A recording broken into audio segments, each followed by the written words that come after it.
Zoom land. That's a different group. So now everyone in Zoom land wave to everyone in Facebook land. And we actually don't have anyone on Facebook land right now, but it was very sweet. We have another minute. Anyone have what they want to ask, or I don't know. I'm really feeling anxious. I'm so excited to be with. Oh no, I'm very excited today. I got a new set of pens. I have a new system for how I organized what I'm doing, and I got about 30 seconds till we start. Da, da, da. So I did a seminar, or I did a webinar on Wednesday with Rabbi Brian that's very similar to what you're doing, except it was our 10th anniversary for the Dallaire Institute. Nice. And I did all the recordings. We had over 200 people. However, we had a couple of crashers. I was happy to be able to go and delete the little... Oh, no. Well, everybody who's here hopefully is not a crasher. And look, everyone, look, Shirley Wayness is on Facebook, and she posted hi, so this is officially working.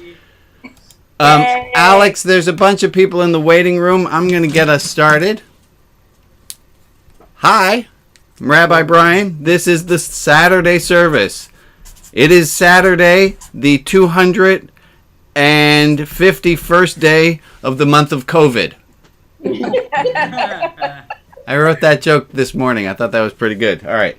Did you actually count the days, Rabbi? Wow.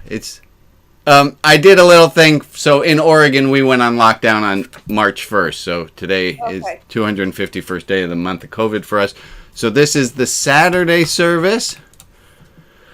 The Saturday service. And today's date is November. What do we have today? 7th. November 7th. Okay, fantastic. And you are watching and we're here. And this is fantastic. And let me say hi to my friends. Hi, Eileen and Larry and Lee and Emily and Leanne and Ricky and Derek and Steve and Jordan and Ann and Alex and Bob and Hannah and Rita, who's in the background with Bob, but that's okay. And Hannah. Oh, hi, Hannah. Oh, and my screen just moved. And Barb and Sean and Rags and Joe and James and Gillian and Marcus and Derek and Betsy Ann and Carol. And now I'm in. I got to do everybody. And Pamela, Betsy, Joan, Harold, and all the people on audio only. I love you guys too. Okay, and thank you and welcome to whoever is watching this or listening to this afterwards. A few announcements to get us started right off the bat. I want to start with thanking my dear friend Tony Ann. Tony Ann substituted and facilitated last week's discussion, and that, you know what that did? It was fantastic in and of itself, but it also gave me the week off. And I feel so gosh darn bubbly and ready to be with this whole group this morning. And I think part of it's because I had 2 weeks to think about things. And so I was so happy. I loved her idea, her theme of becoming. And look, and all of you who are here, great. Good job becoming what you did this week. My favorite little thing that she said was one of my favorite things that she said was that subtle idea of connecting watching the Great British Bake Off with the desire to stay healthy. Right? And while you're not eating anything at the Great British Bake Off watching, what are you influencing in your mind? And how? And I loved her point that we have to be careful in our thinking, in our words, because we are always in the process of becoming.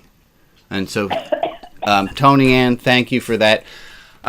So Tony and I had a discussion last week after the service, and we realized there's something that I didn't. Oh, sorry. I was off by a little bit there. A little moment of grace. I went off my outline. Oh. Sorry. All right. So in the last week, we have all learned things. Everybody, by a show of hands, how many of you have been alive for the last week? That's most of you. Okay. Good. Weird.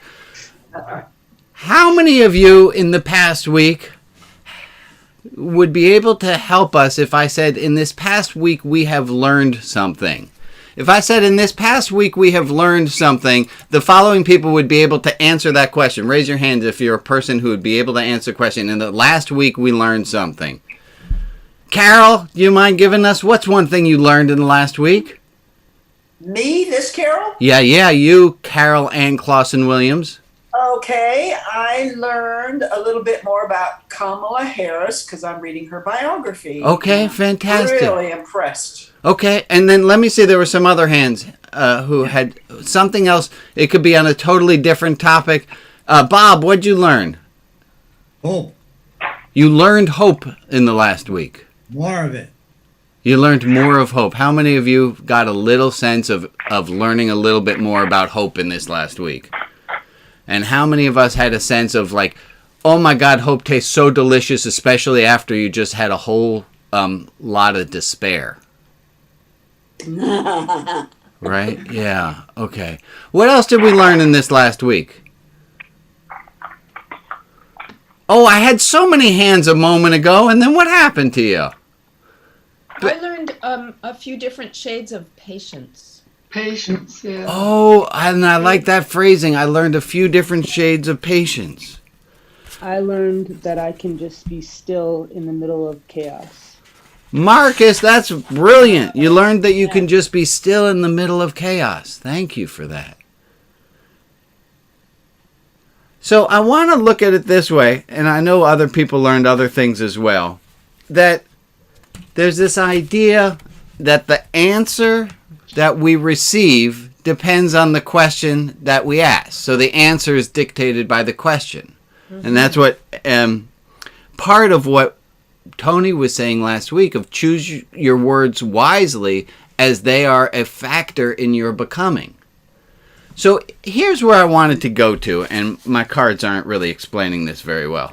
But if I ask the question, how are you? There are lots of different ways you could answer that, depending on what metric you're using on which you're deciding how you are. So if the question is, how are you, and the answer that I'm going to take is health, give me an answer. How are you? And the topic is going to be health. How are you, Hannah? I'm functioning within normal parameters. Right? That's a beautiful health answer. And other people might have different health answers. So how are you? I'm functioning within normal health parameters. Fantastic. Well, what happens if we answer the question when someone says, how are you? And you answer about your mental health? What would that be like, Joe? What would you answer? Joe, how are you? But you're focused now, and you're answering the question through mental health. Struggling. Struggling. Mm-hmm. I like that. How about if I ask the question, how are you? And by which I mean, how have you been wronged in the past week? Ooh. Ooh. My wonder is, when we hear someone say, how are you? I know I sometimes reach for the wronged column. I sometimes reach for, this is the way that I've been wronged in the last week. I sometimes answer about my mental health, sometimes about my physical health, but let me ask you this. If you got to choose the category, and you do, if you got to choose the category, how should you be answering the question the next time someone says, how are you? Taking it one day at a time. Taking it. So what's the category under which you want to answer that question? Do you want to answer it under how are you? How I've been wronged? How many are you in for that? Oh, I got it. Sarcastically, I always deal with humor to try to make the other person feel better. Yeah. So how are you? And all right. It depends on who you're talking to, Rabbi. Say that again. I lost it. Is that Kip? Who you're talking to. Oh, so how are you? You're going to answer differently depending on who I am. Right. Yeah. Who's asking?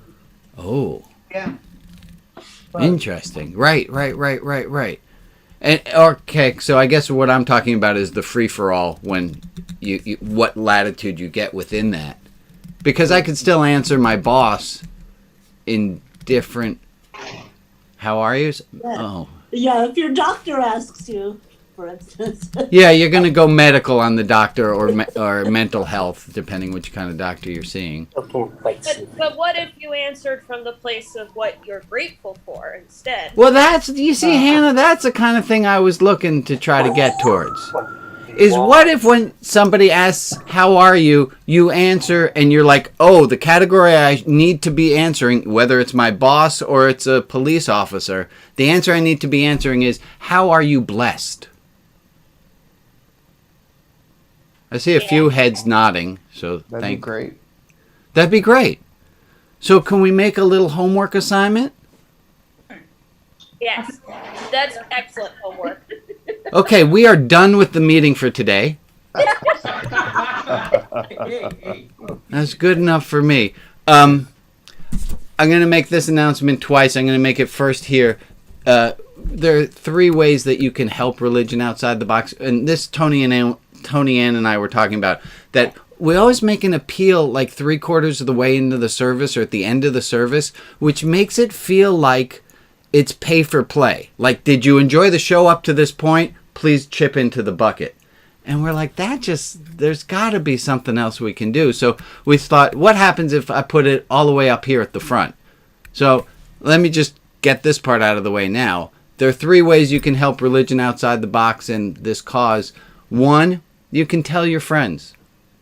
That's how I get so many wonderful people, is because they're friends of friends.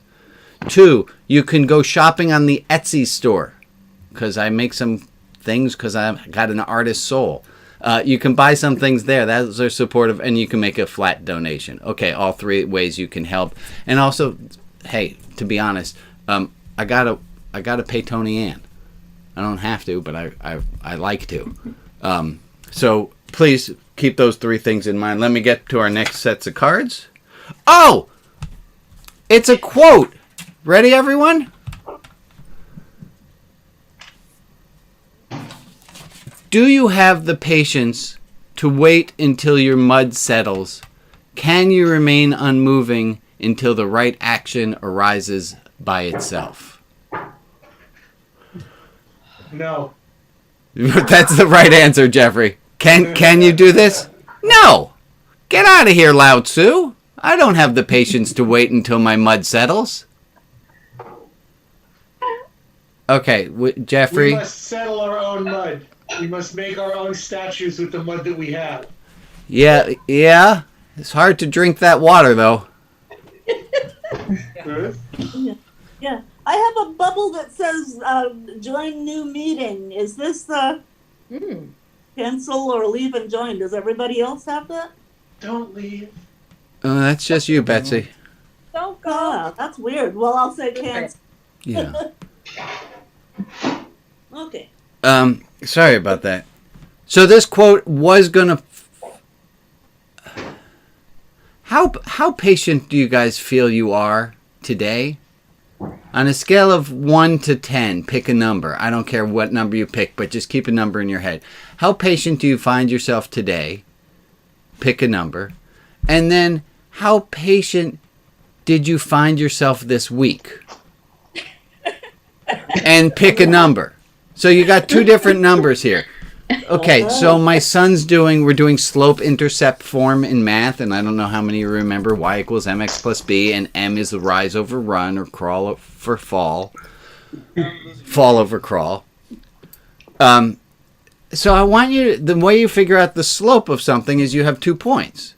So what is your patience level this moment?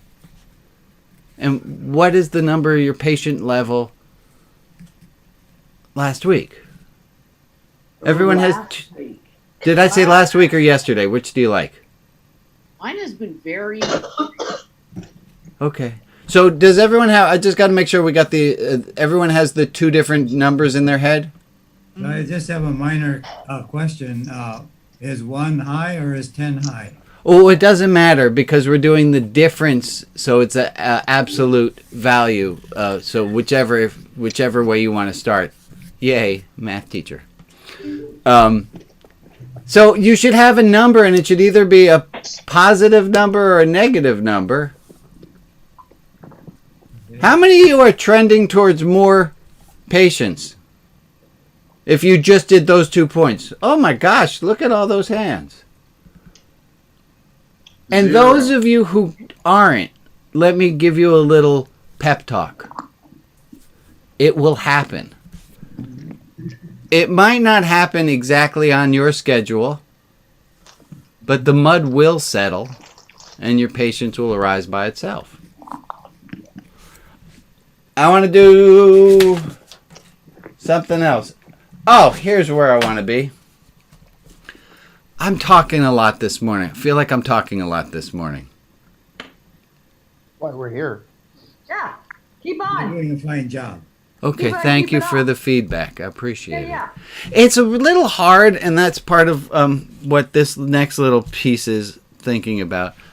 Preparing for this service is I remembered, and thank you guys for the feedback. That really helps me feel like I can't record videos as well as I can record when there are people. I can talk. And as long as you give me feedback, I know where I am. So this next piece, it says this, is a quote. It says, "How can I have the first 6-week lessons planned?" I ask rhetorically and with a wink. My student intern advisor.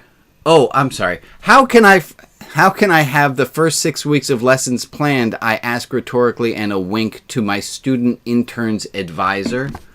I've not yet met my students. Huh. I had an intern my last year of teaching at the Catholic high school. I had an intern, and he came from a local school, and he was told he had to get my first 6 weeks of lessons.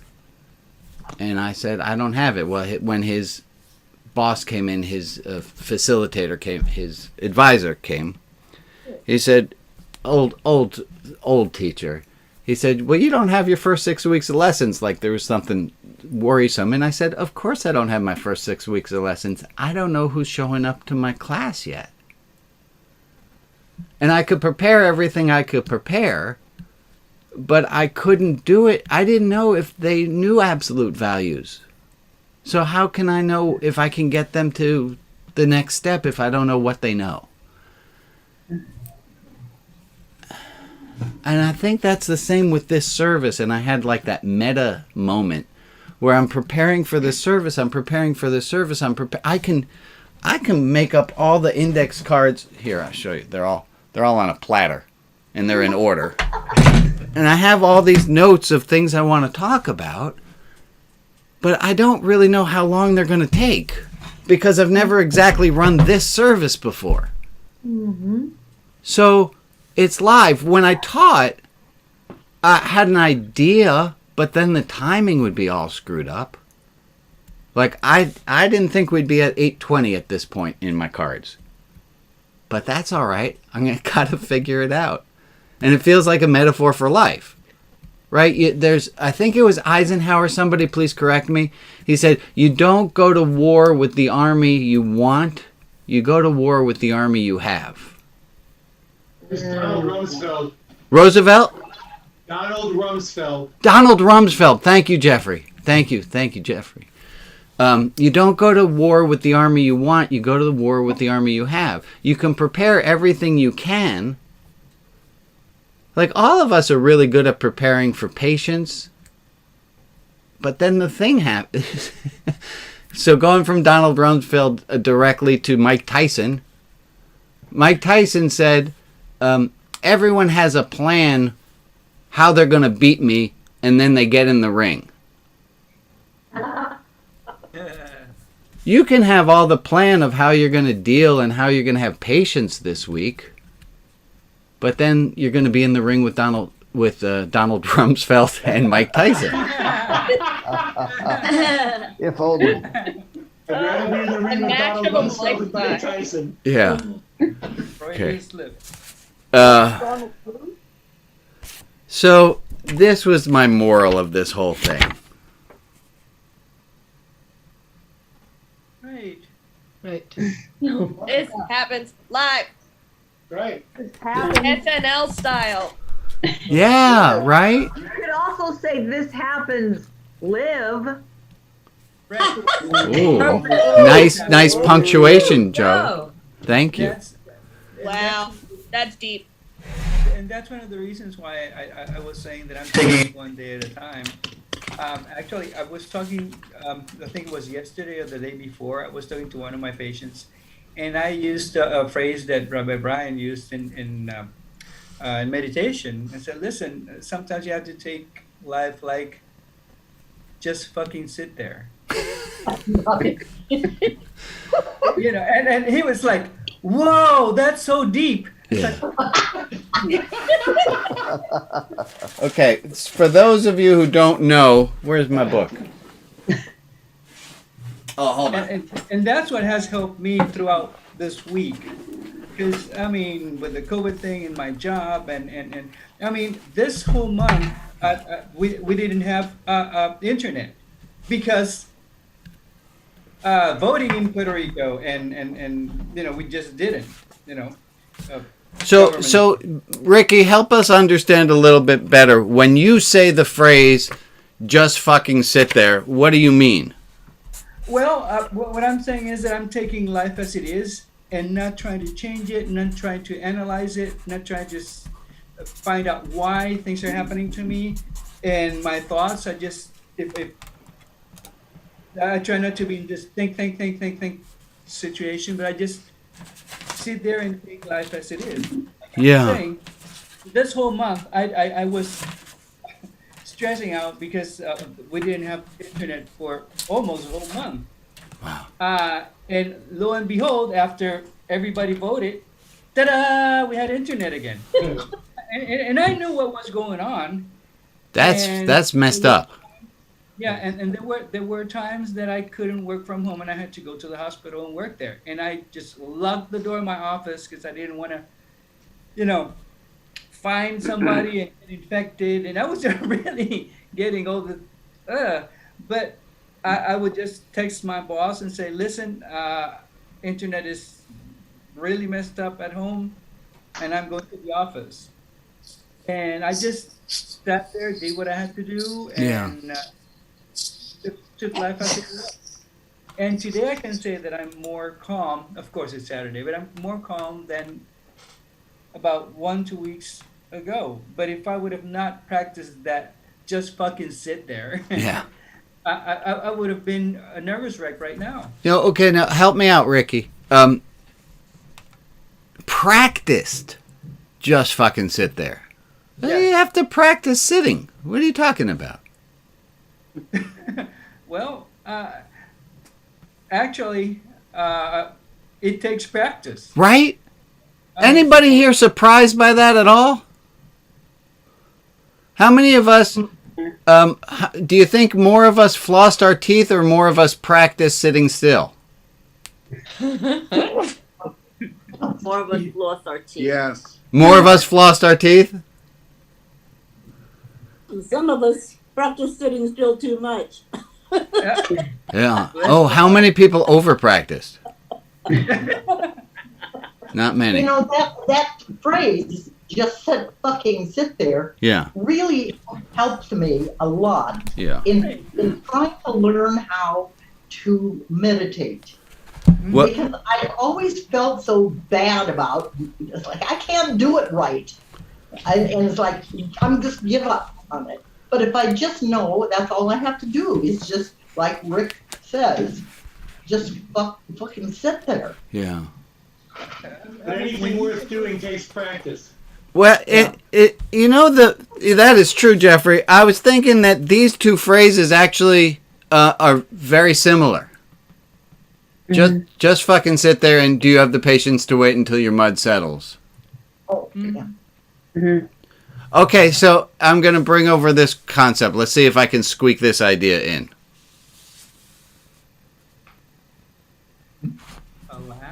Ballast?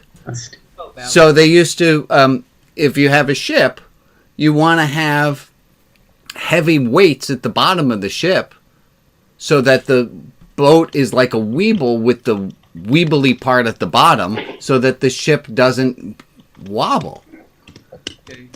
So there's this idea that you have to have ballast, that you have to have a extra weight in your bottom in order to go straight in the water. So you don't keel over. So you don't keel over. Thank you, Rob. Oh, you need a keel for that. He's a sailor. Yeah, sounds like it. I'm a little out of my Out of your depth. I'm a few leagues out of my depth. So yeah, I understand the keel part, right? So you need the ballast, you need the weight at the bottom to keep you on an even keel.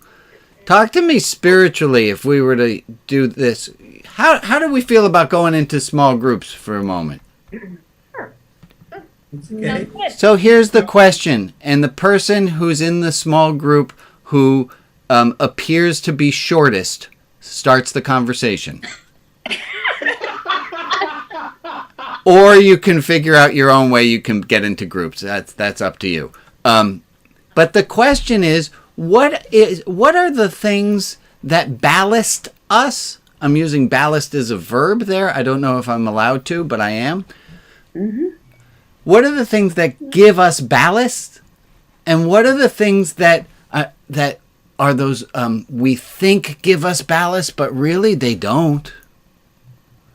So I'd love if you came back out of the group with answers to general concepts that ballast us, and what are some of those things that we think ballast us but don't? All right, we ready? Shortest person leading the group. Hold on. And there we go. All rooms are now open.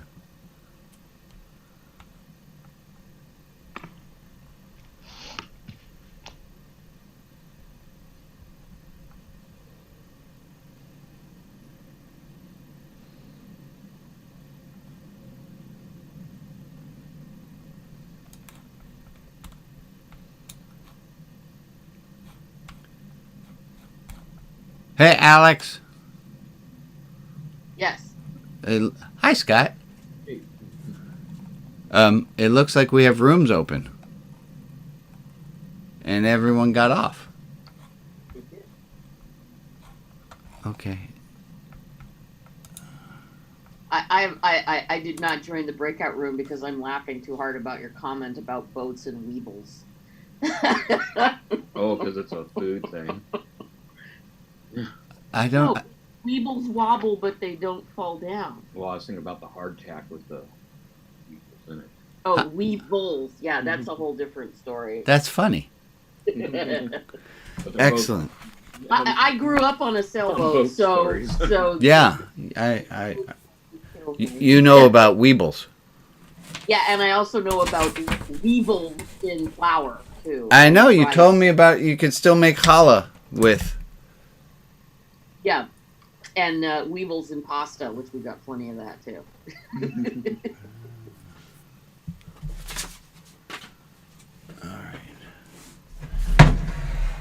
Well, you are my ballast. Aw. He's so sweet.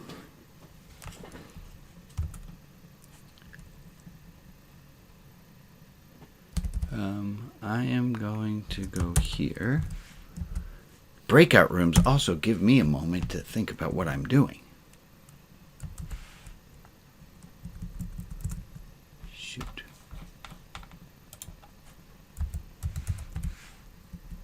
My seating for at times in the heavy stuff.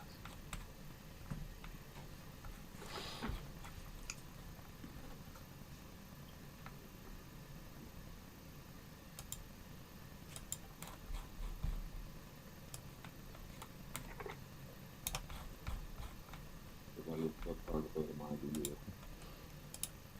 Okay. The ballast.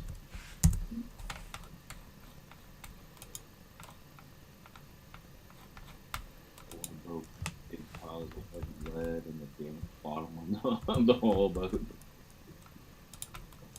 A little inch of diesel fuel on top.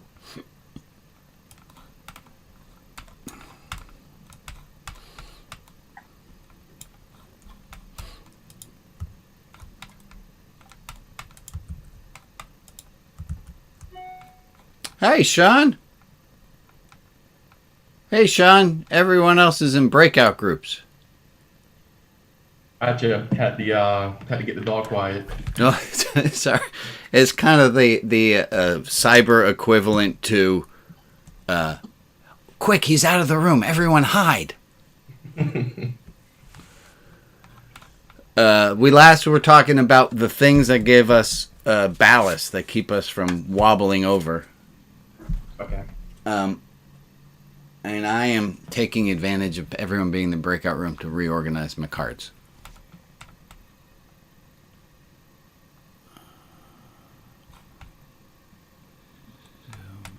New one of those, and then that's going to be a screen share, and I'm going to share the other screen, tertiary. There we go. Okay, so that's that.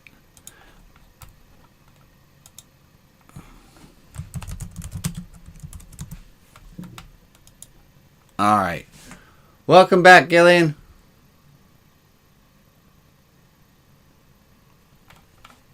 Hi. Hi. Hey, so BBC just projected that Biden won the presidency. What? Right now, yeah. Wait, where's my phone? My sister Technology. lives in England and she just sent it to me. It says he just won Pennsylvania. I don't have any other news on my phone, but Okay, let's wait to hear some other reports. I know. CNN, Biden wins. All right, I'm about to pee myself with joy, I think. So the return of hope. Yeah, right. NPR says that he's at 284. Wow. Okay. Yep, Pennsylvania's now blue, baby. Woo!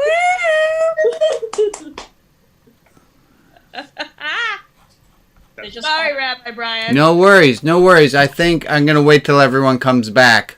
Yeah, we may not have much of a service for a while, Brian. There's a lot of us are going to be weeping for a little Yeah, so I want to take a moment and see if we can all address this together. NBC News also reports, so NPR is holding off, Fox is holding off. What? What just happened? So We all apparently the news organizations have begun to call the election. So I need us to all take a moment to actually breathe. Because Yeah, they don't call elections the electoral. yeah, They call the elections, but they can call it, and we'll see what happens. But I can tell that a lot of us are feeling a little bit of relief, or a lot of us are feeling a lot of relief. Really? Yeah. Not me. So yeah. Does that mean that the information is about blue, color blue? That's what it's seeming like. That it's seeming like the announcement has been made, which makes it that much closer to reality that we can see. Oh, wow. yeah. Going back to where you started the session today. Yeah, Steve. I learned this week. Making While this gives me some degree of hope and things, Wait, the sad thing I learned this week was that I don't live in the country I thought I lived in, but we are as evenly divided as we are between the two parties. Yeah. It's sad. It is sad. It is very sad. It is a hard. This reminds me. Thank you, Joe Steve. Biden has been elected the 46th president of the United States. That's what it looks like, Patty. We got some good news. ABC News has just announced that. Oh my God, he's crying. So did CNN. Yeah. But it doesn't happen till December 20th. That's Yeah, okay. we got some rocky times to go through. We got a good toehold, and maybe a little bit. It feels it's more within grip and less that it will slip away. So. Well, within this interesting. context, if Biden takes Georgia, Arizona, and Nevada, and Trump takes North Carolina and Alaska, Biden will win by the exact same amount of electoral college votes that Trump won 4 years ago. Yeah. Yeah. No wonder my computer was messed up. The same amount. That's the reason, Ricky. You know what's interesting? What's interesting, and this just kind of like makes it out there so big that you can't miss it, is that you know what? I've never felt this. I've never felt this resistance to wanting to feel joy. Yes. Yeah, I'm afraid to. Because it's been created, like the situation created last election in 2016, something I'd never felt or experienced. And so now, because of the way I felt 2016, I can feel that affecting me now. Yeah. Yeah. Which is it's very interesting observation. Like, Right, and we also you thought you knew all your feelings already. I thought I did. Surprise! Here's a new one. It's called restricted joy. Rabbi, But Rabbi Brian, Yes, Barb. it relates to what you were saying, because right now all of us have to find our ballast. Right. No matter where we're coming from. Right. It feels like a gift from the universe that you just are speaking about this at the same time. I planned all of this Amen. Thank you. as well as I could, and then shit just fell into place. Thank you. Well done. Yeah, Ricky. Another thing that brings me a ballast, and it is the idea of paradoxicality that Brian talks about. I even asked him to send me one of those wooden coins that talks about that. Yeah. And every time I get some mishap or something's wrong happening, I have it in my pocket, so I look at it. And how does that help to give you some ballast? Because I realize that things are not straightforward in life. I mean, things can go one way or the other, both ends, like you're right there. For example, somebody who's okay with you and out of a sudden turns around and becomes so mean. It's like, how can that person be that way? Well, it's the paradox. I mean, people change. Seasons change. Everything in the world changes. And So- it's the same world we're living in. So there's one that you're getting to, and I don't want to lose this. But it's exactly that. The opposite of this ballast would be to have. We would think that certainty would give us ballast. No. No. I didn't say it does. I said we would think Right. that certainty gives us ballast. I wouldn't think. Well, Rob, you win, Rob. Yeah, Rob, you're right, man. Oh wait, that's great. So let's add that into it. Thinking. Yeah. Think. Thank you, Rob. You're welcome. So thinking. Would you think? God, what a horrible thing to say. Would you think that thinking would give you ballast? Of course. Yes. Of course you would. So now I got two things that don't give us ballast that we think would. So give me some other things that you got from your time in your small groups that would either give you real ballast or things that we think would give us ballast that don't. Being here would. Being present. Is that what you got, Rob? Present. Yeah. Yes. Being with you. Thank you, brother. No. On Saturday. We Yeah, talked for me- about. Yeah. For me, it's not so much the thinking. The thinking is the preparation thing, but it's the results of your thinking and your actions that give you balance. Oh, okay. So the thing that can give you ballast is what, Ray? Give me one word, 2 words. Put there. Results. Yeah, if I know that I've done it 5 times before and I have practice, that's going to give me ballast. Yeah. I like sure. it, Ray. And glad to see you, brother. What else did you get from your small groups? And I think I think we might have cut Rob off a moment ago. I don't remember who was just talking and I felt like someone got cut off. Yes. Okay, go ahead, Well, Rob. So I was saying that we all agreed that coming to these sessions Uh-huh. was something that gave us ballast and also gave us perspective. Nice. Right. Amen. It was all about being present. And if you want, I'll be handing out presents later. Thank you, Rob. I think it's present to one another.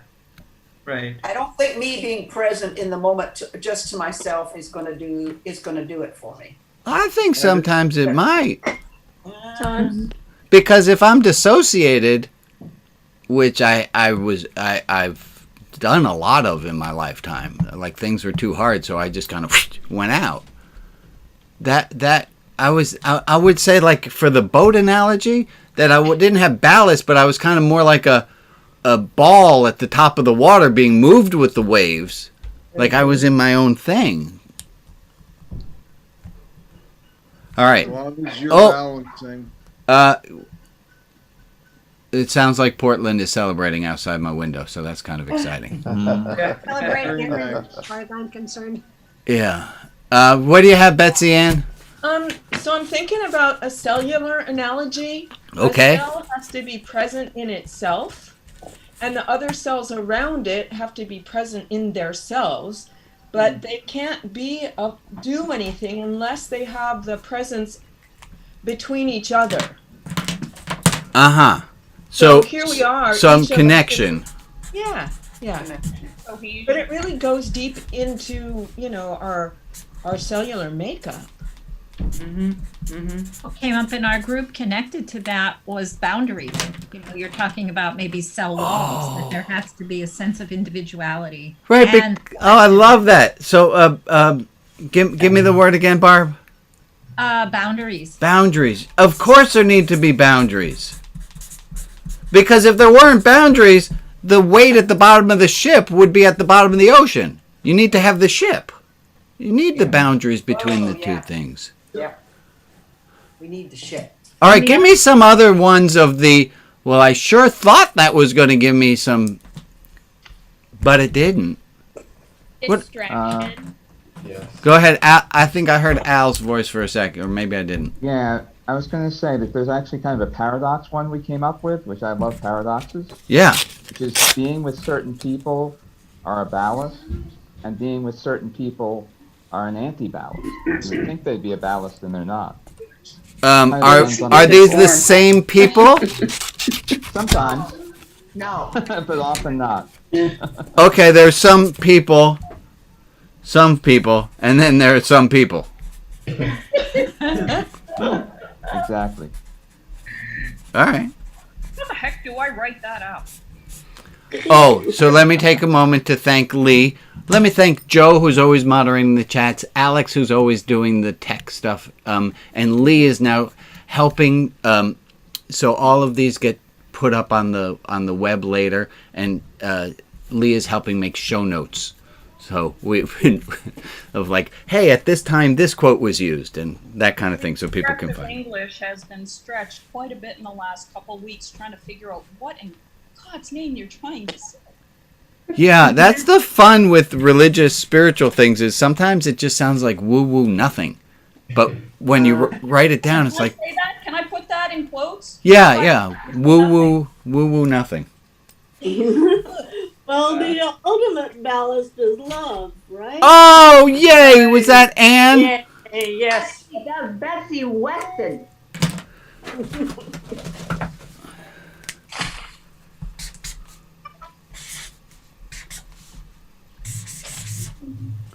Yeah. One thing we haven't talked about, we talked about ballast, we talked about it, but we haven't talked about a buoy. A buoy is the thing that sort of tells you to go left or right. It's your guidance, and maybe that's the love. So maybe love is the buoy that tells us which way to go. Nicely said, Rick. Can I get an amen? Amen. Amen. So love. Okay, so Lee, write it down. Love is a buoy. David Bowie.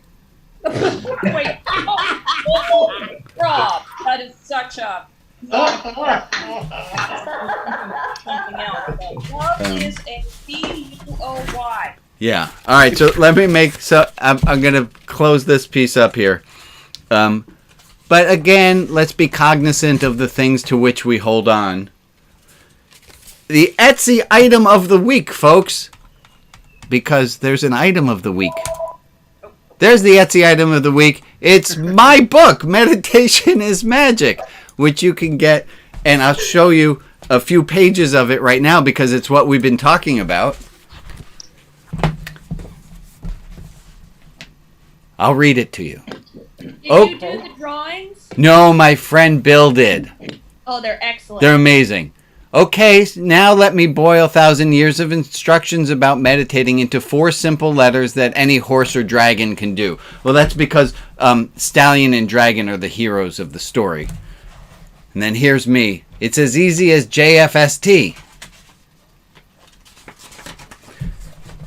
JFST, what does that mean? And they have all these wonderful guesses. Jewish female soul transcendent. This one was a little shout out to my bride. Aww. Enrique told us earlier. And what's it actually stand for? Wait, what? Here's what it is. Just fucking sit there. It's not it's grounding yourself, not rocket science. Just be yourself, be mindful of where you are. If you're sad, be sad. If you're anxious, be anxious. If you're happy, be happy. If you're joyful, be joyful. If you're mad, be mad. If your nose itches, let it itch. If you think bad thoughts, and just be where you are. That's grounding yourself. I can do that. Isn't there a song that starts clap your hands? I don't understand. If you're happy, Yeah, totally. Happy now, clap your hands. You know what I found lately is that people are uncomfortable with me doing that. With if you're happy and you know it, clap your hands? No, if I allow myself to be whatever I am, Yeah. that can sometimes make them uncomfortable. And so then they don't want to talk to me because if I'm authentically sad and I say, hey, I'm authentically sad, they try to talk me out of being sad because sad for them is too much to Run away from those people. Yeah. Right. Yeah. We want to know why you're sad. Yeah. I'll give an analogy. Go ahead, Rob. We want to share. Yeah. And one of the ways you feel better from when you're sad is you share your story and you find people to listen, not people to fix you. Right. Yeah. I'll tell you, thank you, Joe, for sharing that. How many other people find it sometimes a little difficult to be fully present to all of their feelings, even alone, let alone in front of other people? Sometimes, yeah. Yeah, all of us. I tell you a story, Joe, and everyone else too. When I was applying for jobs as a math teacher, I got all the certifications, I passed all the tests, but in my resume there was no way of hiding the fact that the graduate degree I got before the master's in education was I'm ordained as a rabbi, and I can't hide that on my resume. And I know that there are a lot of schools who just flat out of hand don't want to have me on their staff. And I was complaining about this to my old middle school head of middle school, who is now a high school director. And I said to him, David, help me understand how can I fix this? He said, Brian, it's a great litmus test. Because no school who wouldn't want you is going to look at you. Oh. Yeah. If you present sadness to someone and they say, cheer up, Buttercup, they've just done you a favor. They made it really obvious. Yeah. Yeah. Mm-hmm. Yeah. My reaction when somebody says that to me. Okay, Betsy Ann, that's fantastic. Joe, you can always also tell the person, Betsy Ann says go fuck yourself. Okay. All right. Thank you. I'm writing that down. Yeah. All right, Joe. Thanks, Betsy. I said fuck you. I wrote that down. Good, Lee. I want to go Both ahead. official languages. Oh wait, Spanish isn't an official language in America, is it? Okay. So I want to just bring. I got notes from our friend James in prison, who says he got letters and cards from Ruth and Alma and Carol and Emily and Wayne and Eileen and Gord and Alex and Carol again. And there was one quote he had in his note to me recently, which I wanted to share. He says, "I remember something Nagi told me." Nagi's the Buddhist monk who introduced me to James and who spent years with James. He said, "One candle can light 1,000 other candles." Buddha. That's great. I don't think I need to belabor the sermon and the moral from that one. But only if it's Amen. lit. Say it again, Alma. But only if that one is lit.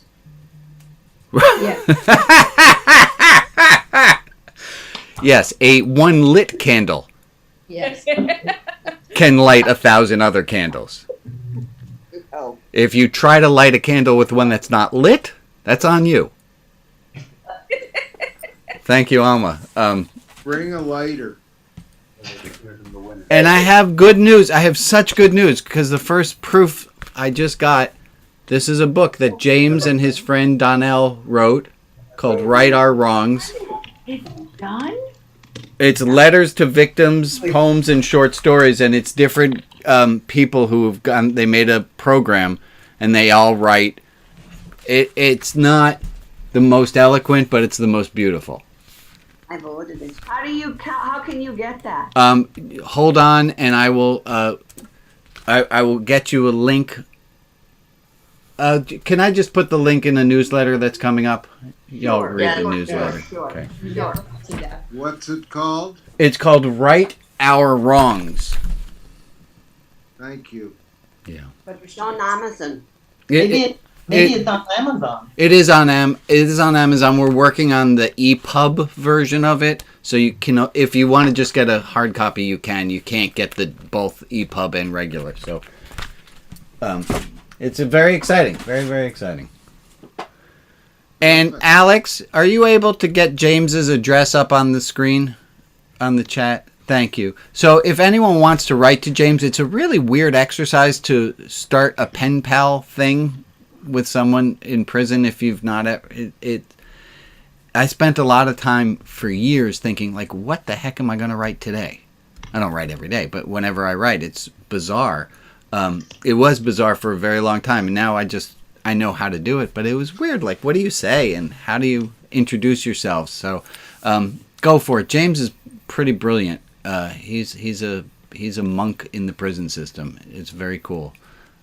So if you write to him, also if you feel it in you to send him some stamps, I can't remember. He can get 20 stamps at a time, Alex.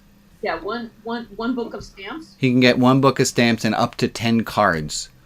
The prison the rules are so insane. I sent 10 cards to send out that he can sell to other people. Yes, yeah, that's how that's his gig. Cards with envelopes, but no glue, no glitter. Yeah. No. Just like you want to send plain cards, not ones that have like things stuck on them.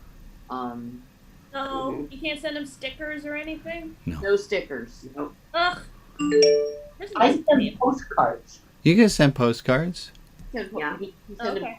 And I'm also sending Christmas cards. please do. And so James is they're on lockdown most of the time because of COVID. So he is so thrilled to get letters. They're the light into the world for him. So thank you all for considering doing that and for doing that. Derek has his hand up. Go ahead, Derek. Yeah, I just wanted to say something before we leave this group today. In the middle of the group, we heard that our side won, or at least I'm a left-wing liberal, so we won. And as we go away from here, if we're still thinking about loud, we got to think about the other half of this country that Yes. feels they lost. They've lost. Good point. Very good point, Derek. And we should all know really well what it feels like to lose. Yep. And if we don't act like Derek said, shame on us. We have to.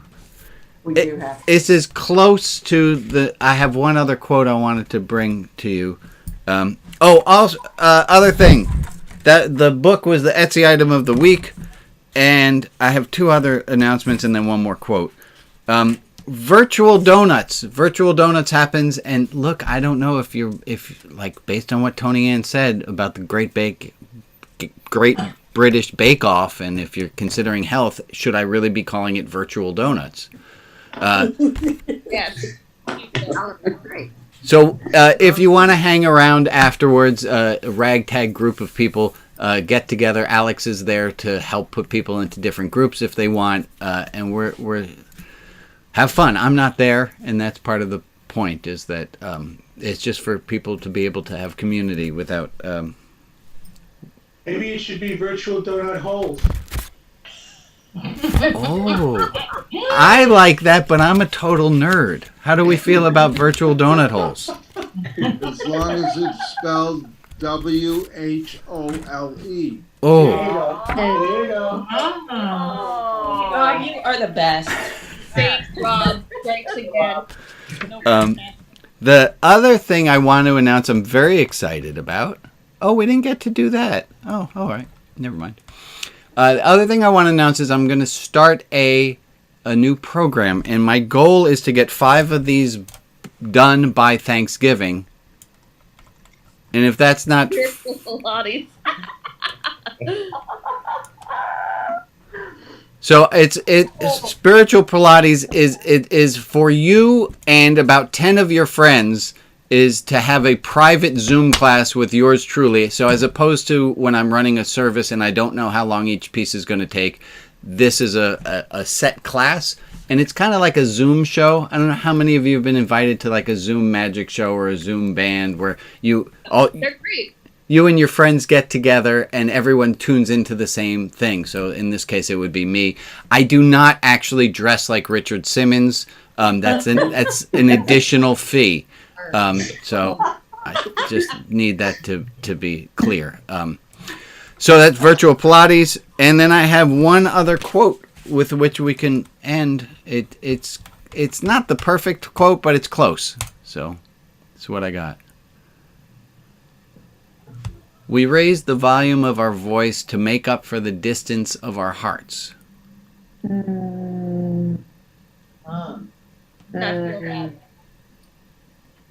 We raise the volume of our voice to make up for the distance in our hearts. Ooh. Wow.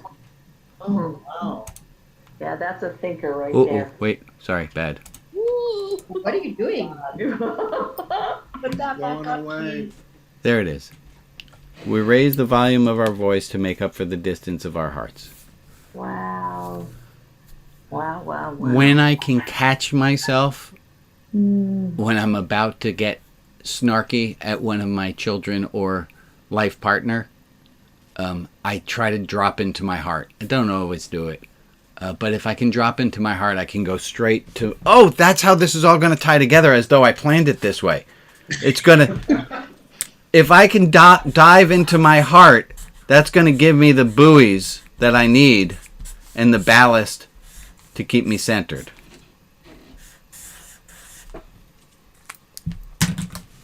That's a boat, by the way. Of course it Where is. does that quote come from, Rabbi? It's an anonymous one. The way I heard the story was a Sufi teacher was walking with disciples behind him, and they passed people who were shouting at each other, and the master said, "Do you know why they are shouting?" And nobody knew, and he said, "The reason they are shouting is to make up in our volume for the distance in our hearts." Okay. All right, gang. If I can do this page and then I do this and I hit there, then I can see everybody again. Do I do that? There we go. There's everybody.